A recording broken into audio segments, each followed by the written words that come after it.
Metroid is a series that needs no introduction. It's one of the most influential franchises in the history of gaming. The series has put out so many classics, like Super Metroid, the Prime games, Fusion, and even the most recent entry, Metroid Dread. Its hero, Samus, has been a long-time video game icon, catching players off guard when they first revealed there was a woman underneath that suit of heavy armor. This series, along with Castlevania Symphony of the Night, would come to create the Metroidvania genre, which is extremely popular in the indie scene. Games like Axiom Verge, Hollow Knight, and Blasphemous all share Metroid's DNA. It seemed like Metroid would always have this near-perfect track record, until this game came out. If you're a Metroid fan, the very sight of this box art is probably enough to give you a headache, because this is arguably the worst game in the franchise, the second one being Metroid Prime Federation Force. Metroid Other M was developed by Team Ninja, who is known for the highly acclaimed franchises like Dead or Alive, Ninja Gaiden, and Nioh, which I have to say, if you haven't tried any of those games, you really ought to play them because they are excellent. So what happened here? For years, I never heard anybody say a good thing about this game. I always heard that it was a travesty, critics hated it, fans absolutely loathed it. And it was weird because with the release of Metroid Dread, I saw people on the internet saying that this was the best game in the franchise, saying that this had the best story, this was the best version of Samus that we'd ever seen. Now, admittedly, that has happened in the past, where a game will come out and it's not very well received initially, but as time goes on and more people play it, it becomes more popular. Games like Suikoden 2 are a perfect example, where it's regarded as one of, if not the best game in that franchise. So could it happen with Metroid Other M? I didn't think so.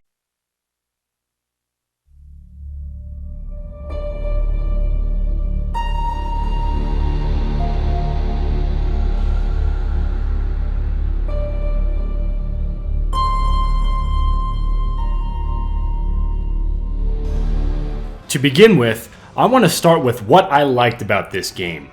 Mostly because I don't have a lot of nice things to say. The first thing is the gameplay.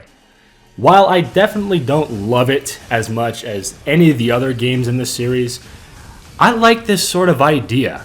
It tries to combine the classic 2D games and the fantastic Prime series into one. While you're navigating and running around, it has this sort of 2D feeling, but you can go into first person as well. Before I played this game, I thought holding the Wiimote was gonna be a little uncomfortable.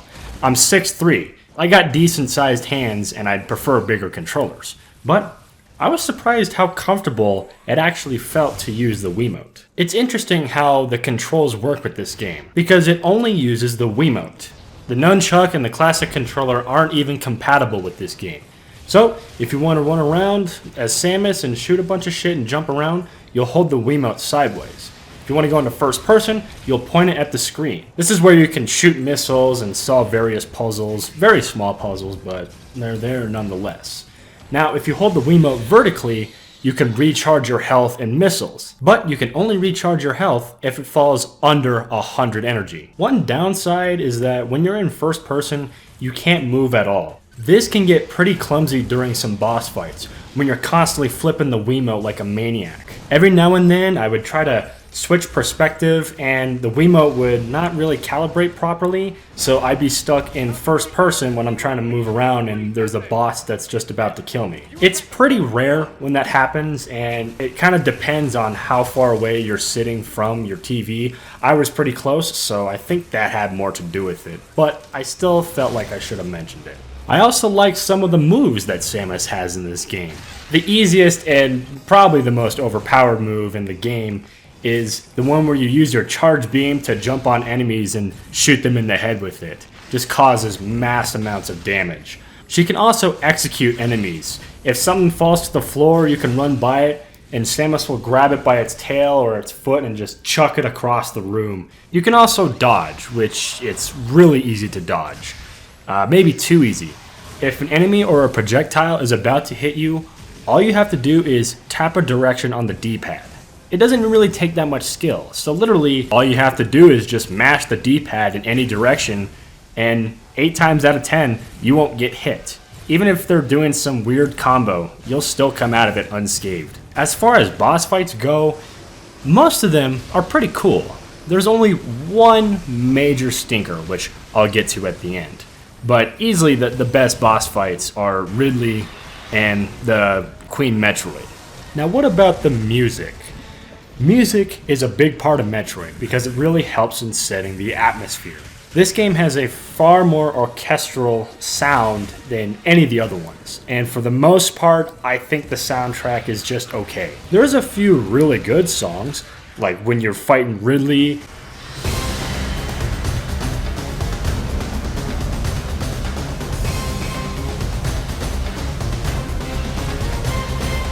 And the title theme is also excellent.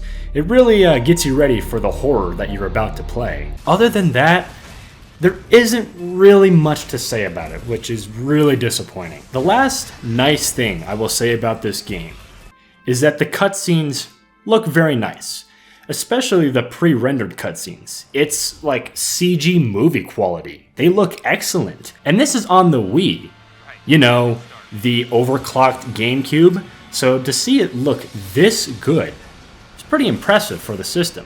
And with that, I will have the last nice thing I will ever say about this game. The number one issue that I have with this story, and the main complaint by everybody who plays this game, is Samus. I cannot believe that they wrote Samus to be such a dork. A complete contradiction to how we know Samus. By the way, she is my second favorite video game character, right behind Master Chief. In fact, this game reminds me a lot of Halo 4 and 5, because I did not like how that game handled Master Chief's character, the same way that I hate how this game handles Samus. Samus and Master Chief are silent protagonists, and think of all the great silent protagonists we have in gaming. Gordon Freeman, Isaac Clarke, Link. You know what's interesting about these characters? They are so iconic, and yet they hardly ever speak. The point of a silent protagonist is for it to be a player insert. We see the adventure through their eyes, and that's what makes them so cool. They don't have to have deep personalities. We have an instant connection. The biggest issues with Samus is her monologuing and her actions. The monologuing happens in cutscenes. While the cutscenes look nice, they go on forever, and every single one of them has to have Samus monologuing. Adam Malkovich, a general in the Galactic Federation Army. Not only a trusted confidant, but also my former superior officer. What are you doing here? The first words out of his mouth were typical coming from Adam. To answer his question, I recounted the details of what had brought me to this place, and then I asked what circumstances led the Federation here. The Metroid games utilized indirect storytelling. There were very few cutscenes, and the older games there were no cutscenes at all. Even in games like Metroid Fusion and Dread, where they definitely use more direct storytelling, it's still done properly. The absolute worst scene in this game is when Samus meets Ridley.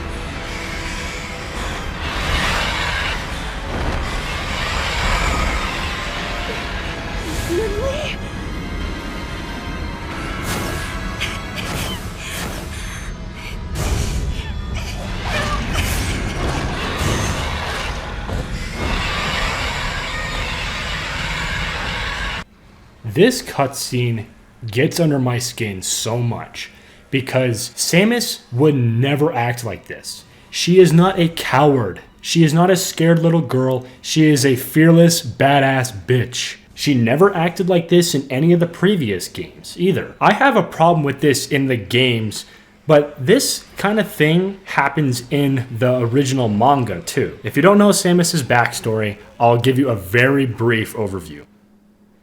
Samus was born on the human colony K2L. When she was only 3 years old, Ridley and the space pirates invade and completely annihilate her planet, killing her parents and everybody else on the planet.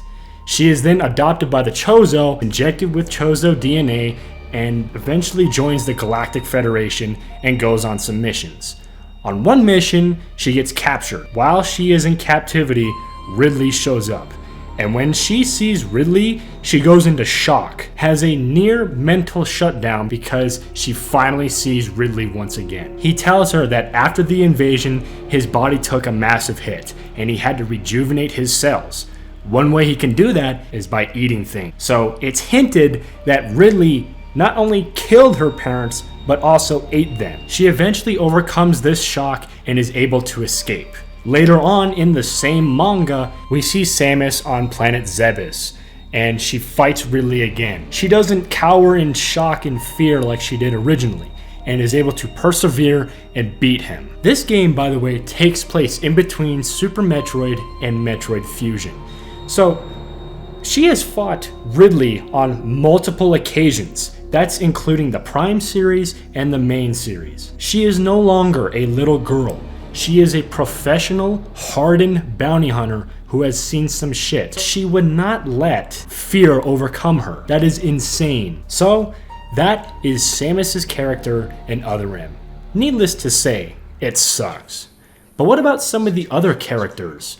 When the game begins, we encounter a squad of Galactic Federation soldiers, all of which I don't really care about, with the exception of one, Adam Malkovich, who happens to be Samus's old commanding officer. I didn't like Adam very much at the start, but as the game kept going, I began to like him a little bit more and a little bit more. It wasn't really until the end when I actually respected him as a character. Samus, I wish I could battle Ridley, but I can't.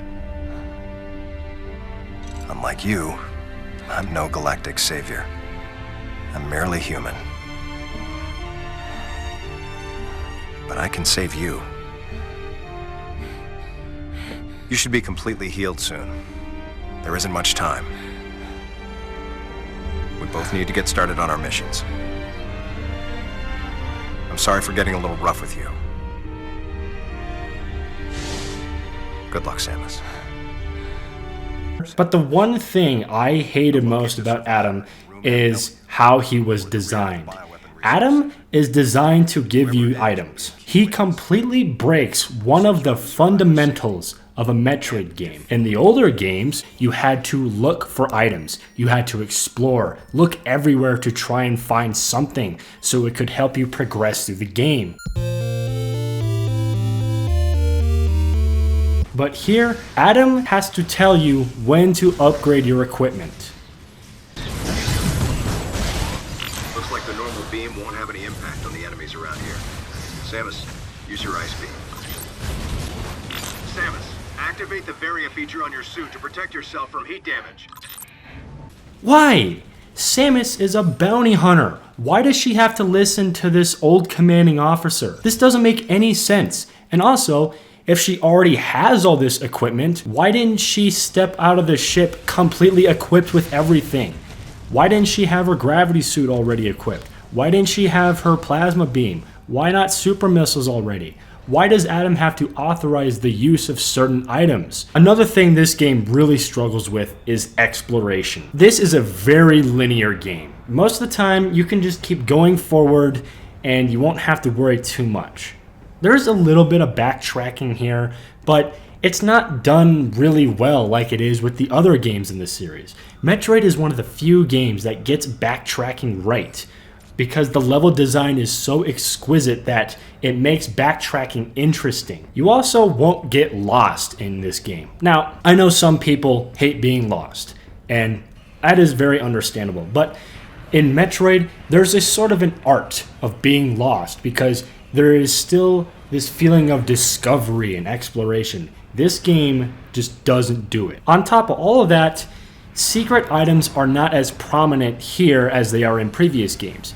If you go into a room full of enemies and you clear it out, the minimap will show you where some items are hidden, like a missile expansion or an energy tank. This took a lot of fun out of it, because I wasn't feeling as rewarded. Finally, let's talk about the ending. The final boss in this game, it really shouldn't even be called a final boss, because all it is 5 guys that you gotta shoot with missiles.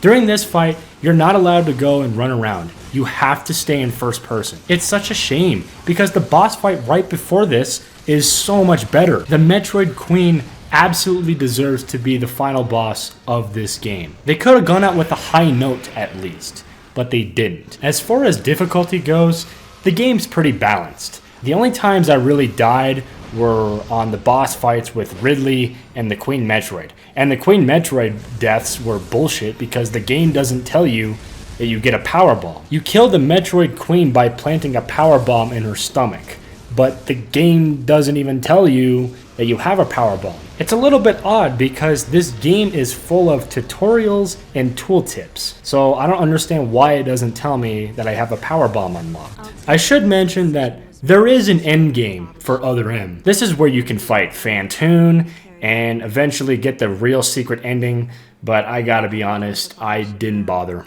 Once I saw the credit scroll, I was done with the game. I didn't really feel like touching on the overall story.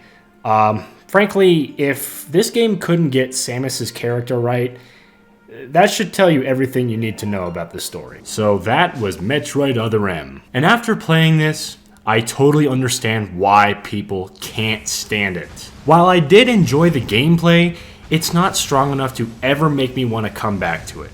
And the story doesn't help at all. But in a weird way, I'm kinda glad I went through this game. I don't hate it as much as Halo 5 or Gears 5, but there's no reason for me to ever replay this game again. I should mention that because of this game, Metroid went on hiatus for a bit. It was so bad that Nintendo was like, nah, we're done for a while. And then they came out like 6 years later and gave us the other really bad Metroid game, which I don't ever feel like playing. Nowadays, Metroid is in a much better place. And even though these games take forever to come out, we always know it's going to be worth the wait, just like it was for Metroid Dread, and hopefully, just like Metroid Prime 4.